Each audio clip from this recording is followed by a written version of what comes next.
Rambling Men Sports Podcast. As always, is James and I.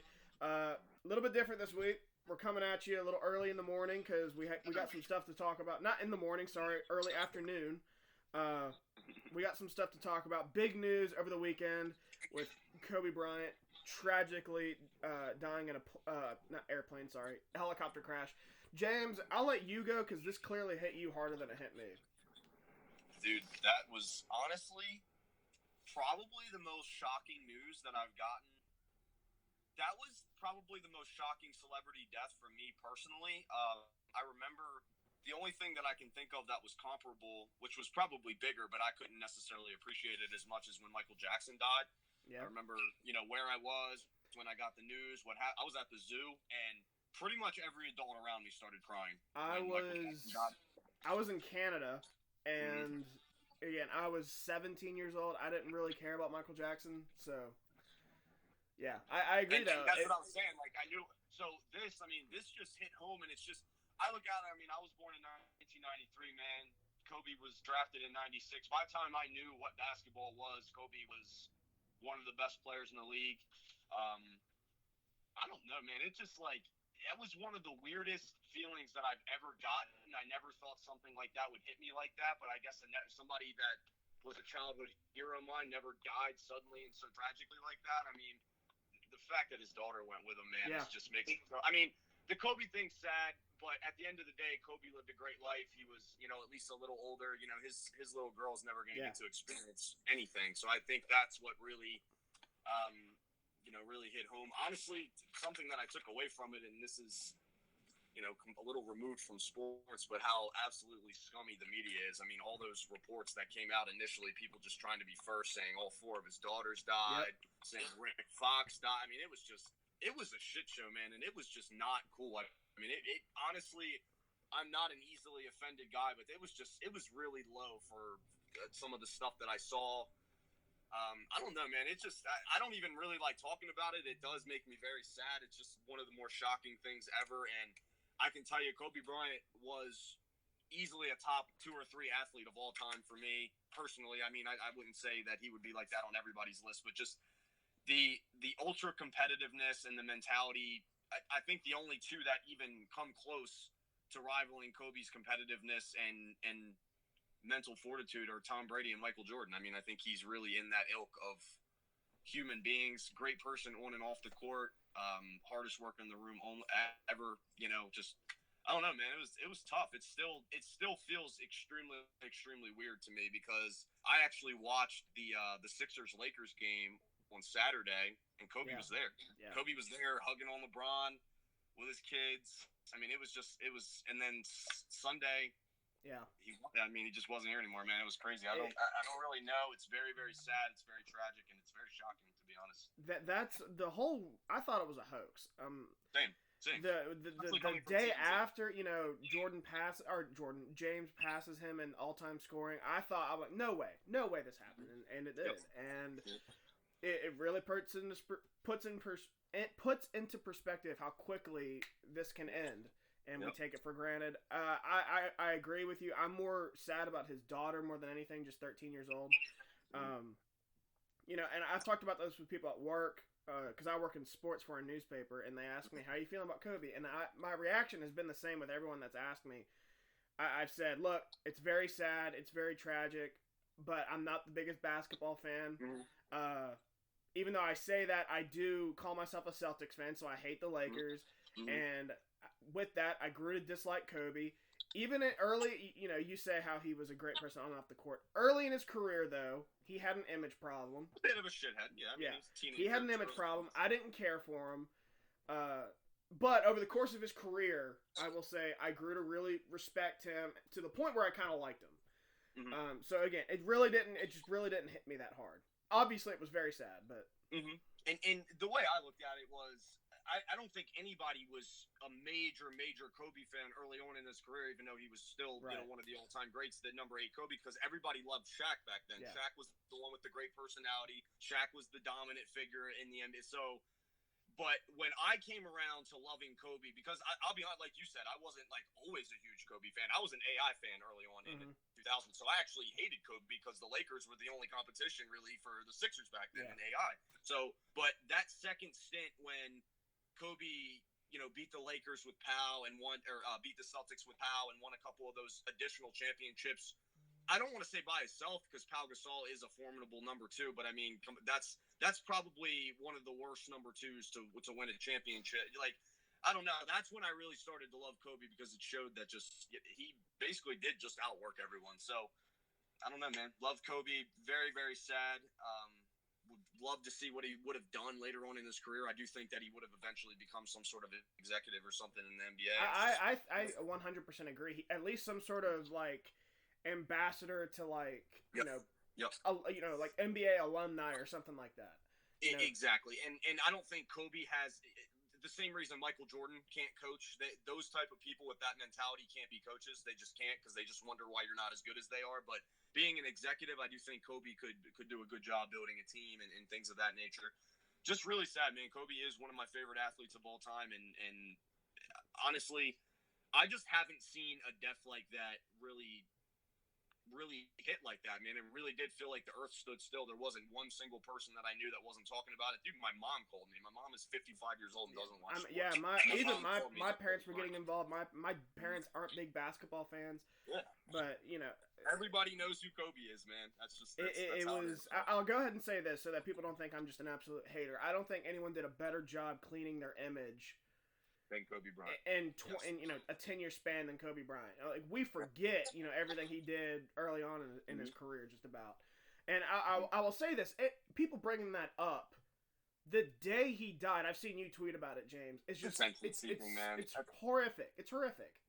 Like, I get it. It's there. It's gonna loom over him, but don't do that right when this happens. I mean, dude, it was literally his remaining daughters and his wife, going through this, don't need to see that.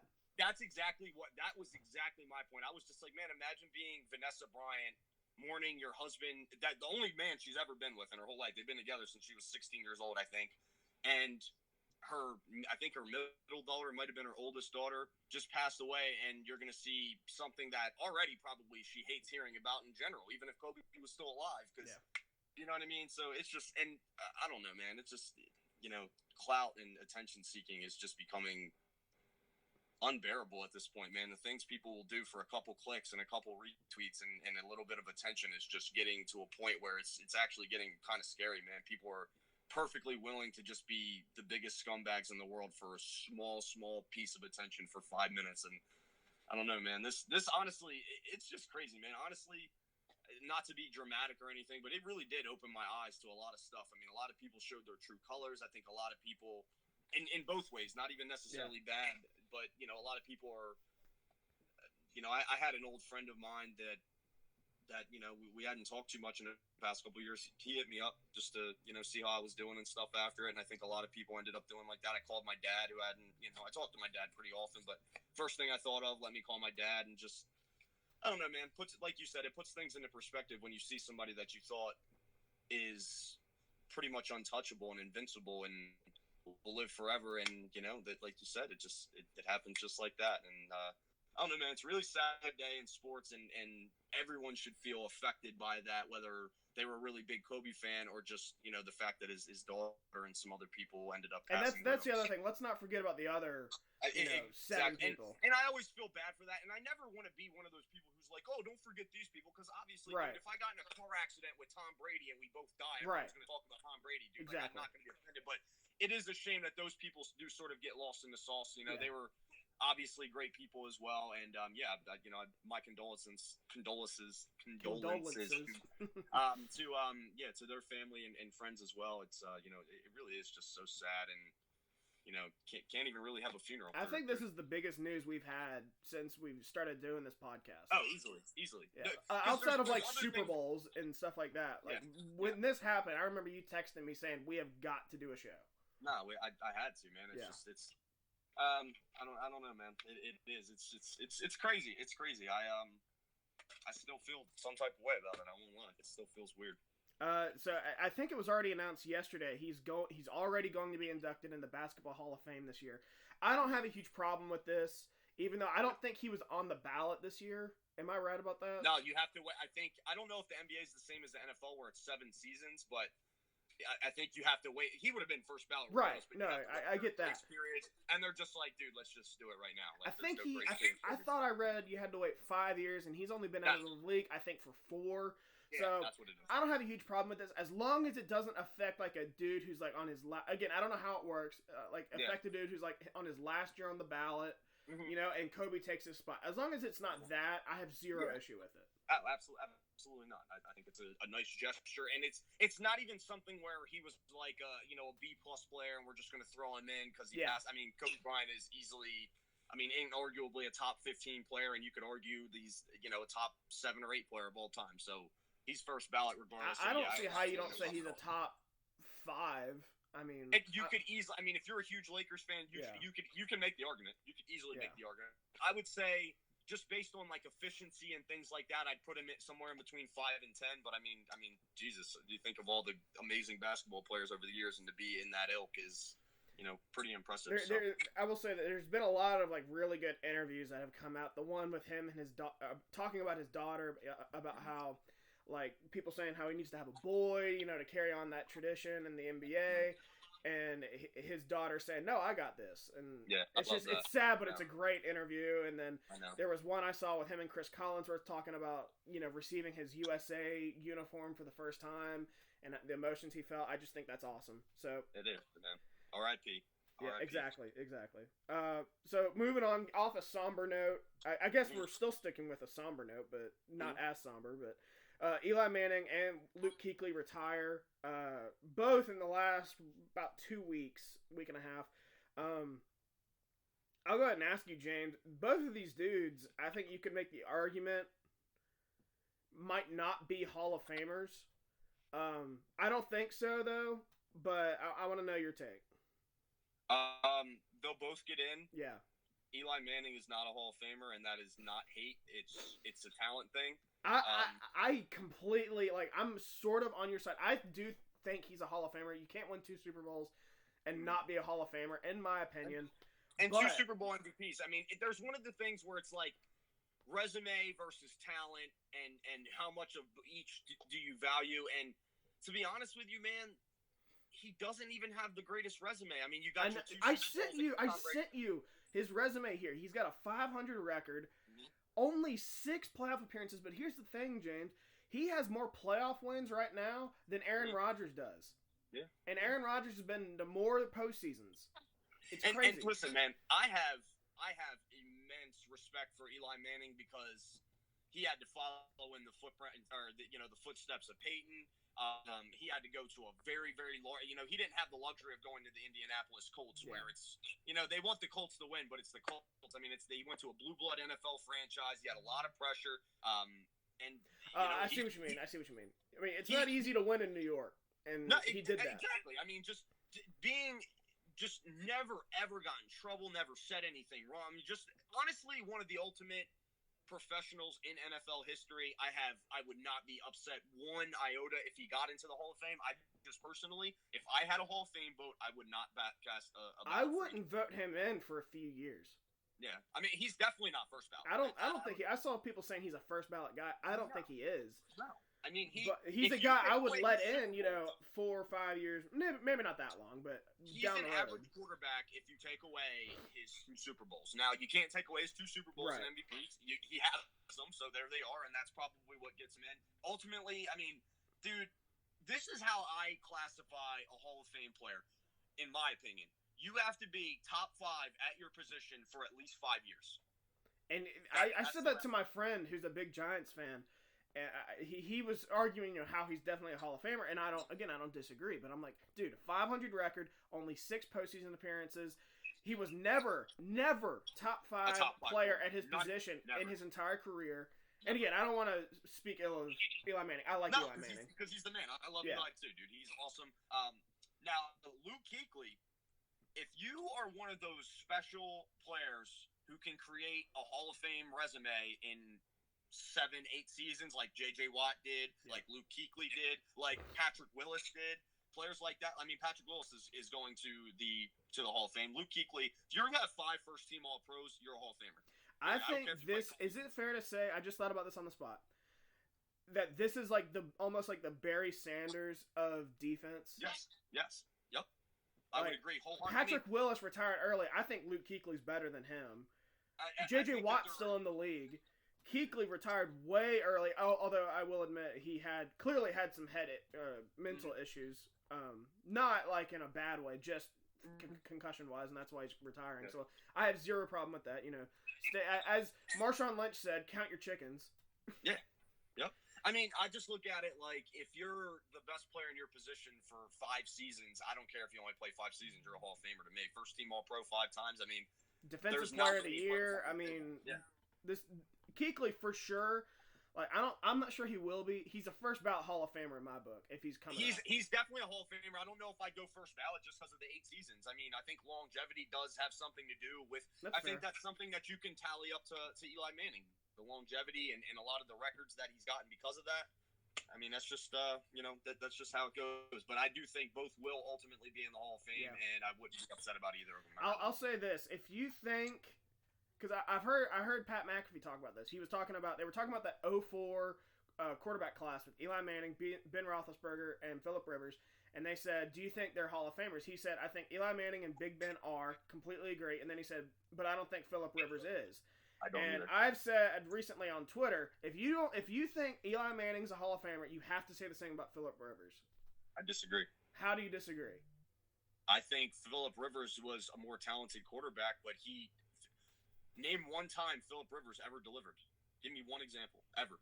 That's fair. That's a fair assessment. That's fair. But his numbers are, I would assume, I don't have them on me, but I would assume his numbers are slightly better. The numbers thing is going to do that. The numbers thing is really going to put a lot of these. Joe Namath, granted, I know he won a Super Bowl. Joe Namath is in the Hall of Fame. I'm almost certain he threw more interceptions than touchdowns. No, I did. I'm pretty sure Terry Bradshaw did as well. And that's something that's coming from the league just being pass happy now. I mean, Matt Ryan ultimately is in the driver's seat to have the most passing yards all time when he retired. Matt Ryan sucks to me. That's another thing I saw people. We can get into that later, but yeah. So I just look at it like Phillip Rivers, man, and I love Phillip Rivers. I love how competitive he is. I love trash talk. I love like how he's awkward when he plays, but he's still really good. But it's just, man, if you can't win a Super Bowl as a quarterback, you need to be like a top 5 talent of all time, or you're just not getting into me. That's fair. Yeah, your Marinos, your Dan Fouts, if you have players like that. Dude, is Dan Fouts, was he ever top 5 at his position? I think so. His numbers aren't that different to Phillip Rivers. Yeah, but dude, Phillip Rivers got to play in the. I know. I don't see it, man. I think Hall of Fame honestly comes a lot down to intangibles and like when you deliver in class. You can make that argument for Eli Manning. He made 2 of the best throws in Super Bowls. No, I agree. Yeah.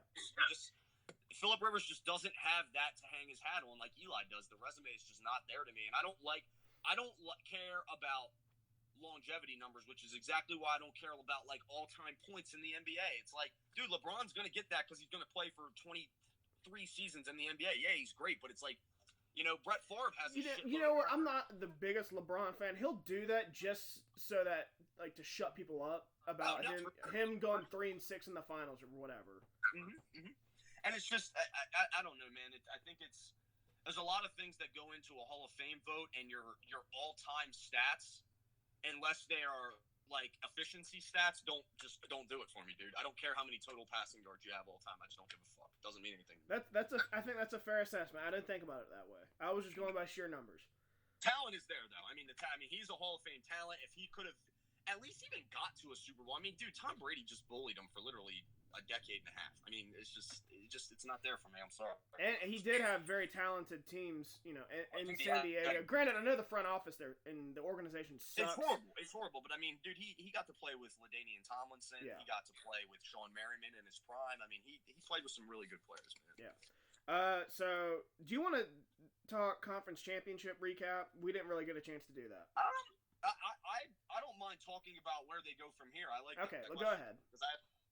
So, Packers, dude, I like what the Packers did. Now, I think they sort of lucked out by who they ended up having to play in the playoffs, but hey, that's the way the playoffs go. Yeah. So I don't want any Packers fans to I think they had the skill of maybe like an 11-win team who Yeah. ended up getting around 13 wins. Yeah. So I think you guys are on the right track. I like what you said, right after they lost. Listen, we had this, and this. We're good. You guys have a young coach who's obviously pretty good. Aaron Rodgers is still more than good enough. Aaron Jones came on this year. Your offensive line did a little better. You got some pass rushers. I say, man, just give Aaron Rodgers as many weapons as you possibly can. Draft the best offensive player available. And this is the draft to do that. I mean, that's just what I would do. I would go tight end. I would try to get a very, very good tight end, best tight end available in round 1 or 2.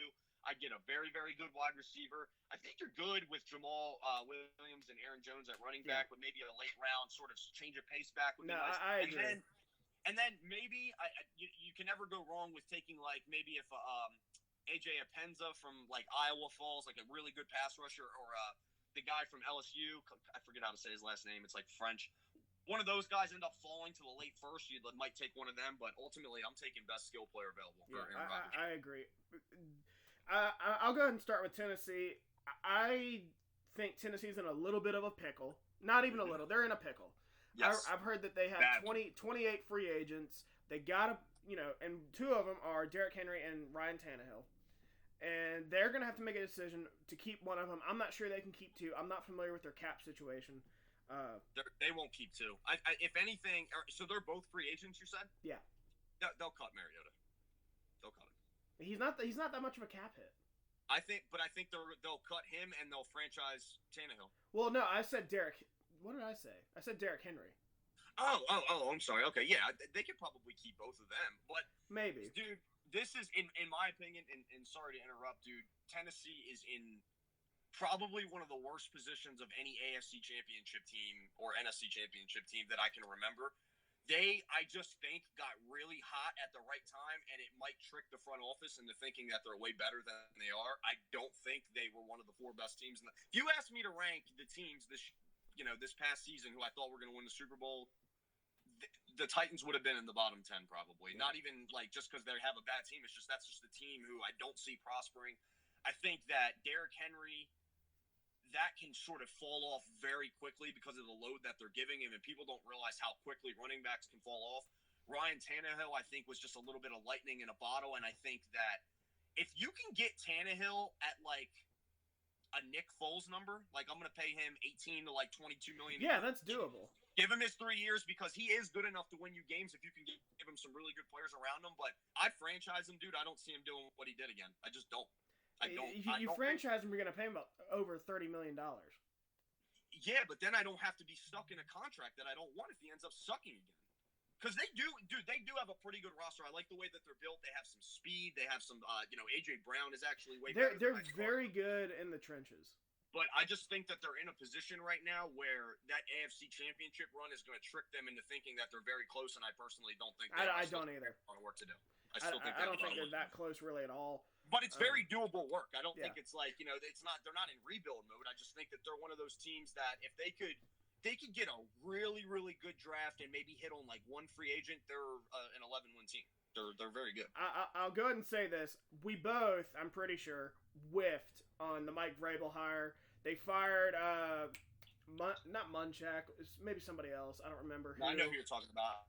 Ken Wisenhunt, wasn't it? No, it was after him. They made the playoffs with Mariota, got to the divisional round, fired their coach, and we were like, "What are you doing?" And then they hired Mike Vrabel. He's a good coach. He's better than I both thought. bashed it, and he's proven me wrong. Back-to-back 9 and 7 seasons. Granted, that's not great, but he doesn't really have much to work with. They're tough. I think he's going to get it done. He could get it done there at least. Yeah. So back to my Packers. I'm an optimistic fan. I don't think we're that far off. We got the quarterback. Although I do think he has regressed, which happens.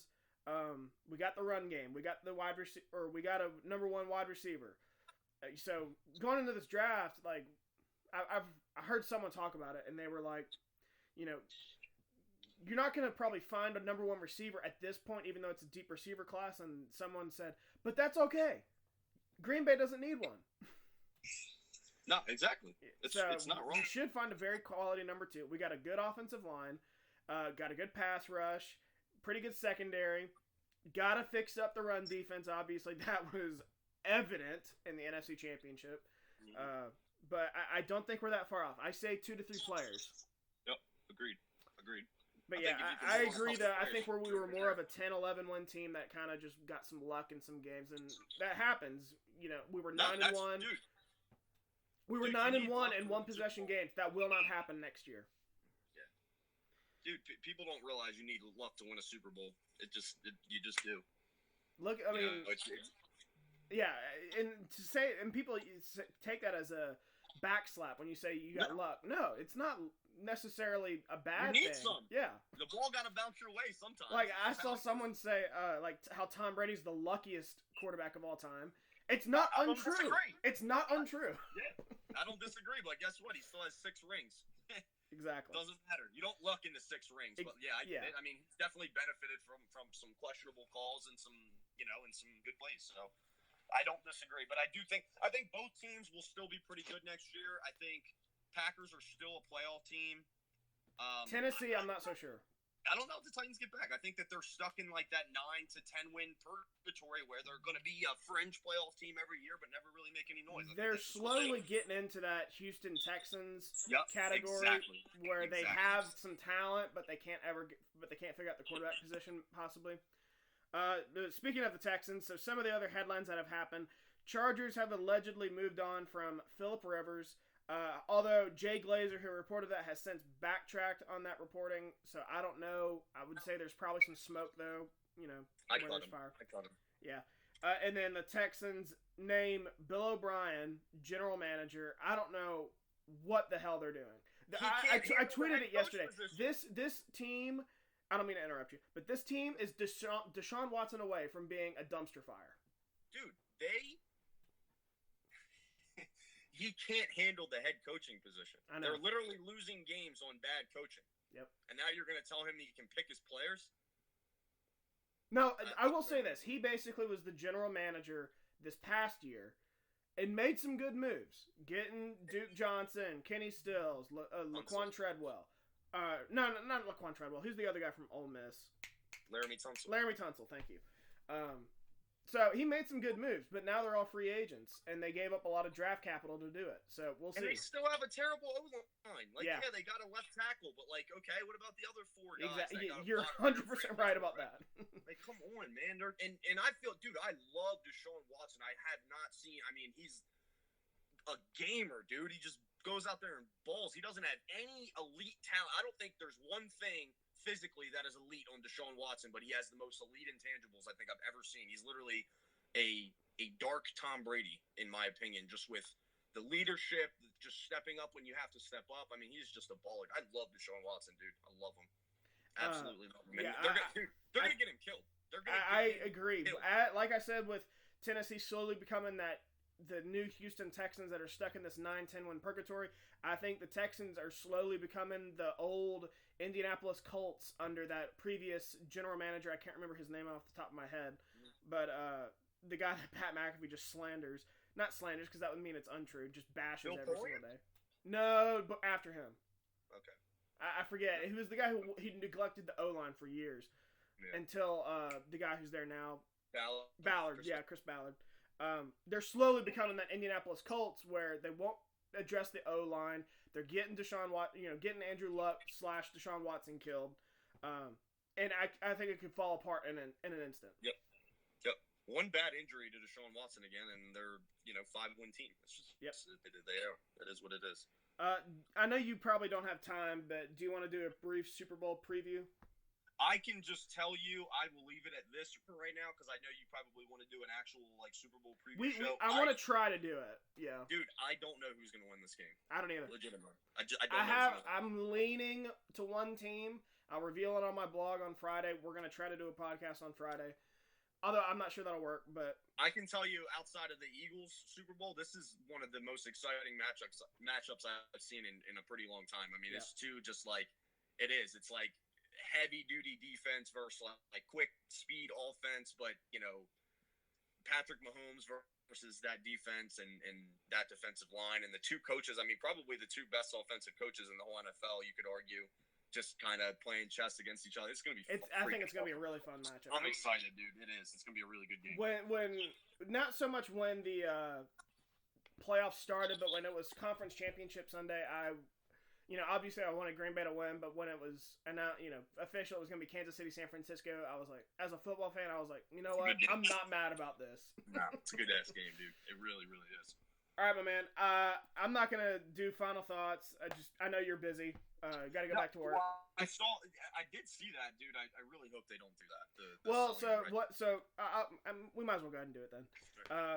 Learfield IMG College, who is in charge of the Tier 3 rights to West Virginia's athletic broadcasting, something like that, announced that they could potentially put the WVU Coliseum's naming rights up for sale. I'll go ahead and say, as a lifelong WVU fan, I don't have a problem with this as long as they keep Coliseum in the name. Oh, okay. So they could still do that. They would lose the rights, but they're not going to change the name. I don't know about that, but they could name it. Like if they name it something stupid like the United Bank Arena, I don't want that. But if they call it the United Bank Coliseum, I would love it. I'm down with that. Yeah. Oh yeah. Just keep the Coliseum. Give us some money, yeah. If it's gonna bring some more money to our program and get some more people in there. By the way, freaking shocked with how good West Virginia basketball is this year. I love it. That means we're gonna have a nice little stretch of years here because our team's young, right? They're very young, right? They are. I mean, the two guys, McBride and Sheboy, are freshmen. Sheboy's a 5-star. McDonald's All-American. I'm not sure he's gonna stick around all 4 years, but he might be gone after this year. But yeah. Hopefully some of these guys come back next year, and we got a good recruiting class coming in again, and next year could be really good. But we got a team that's pretty good right now. I'm excited. We should be excited for March Madness again. It was a long year last season. I know. It really was. But all right, brother, it's good to talk to you. I'll text you in a little bit. Yep. I'm sure some NFL news will come out today. We'll be texting each other. Oh yes. It's almost free agency time too. All right, bro. I'll talk to you later. All right, later.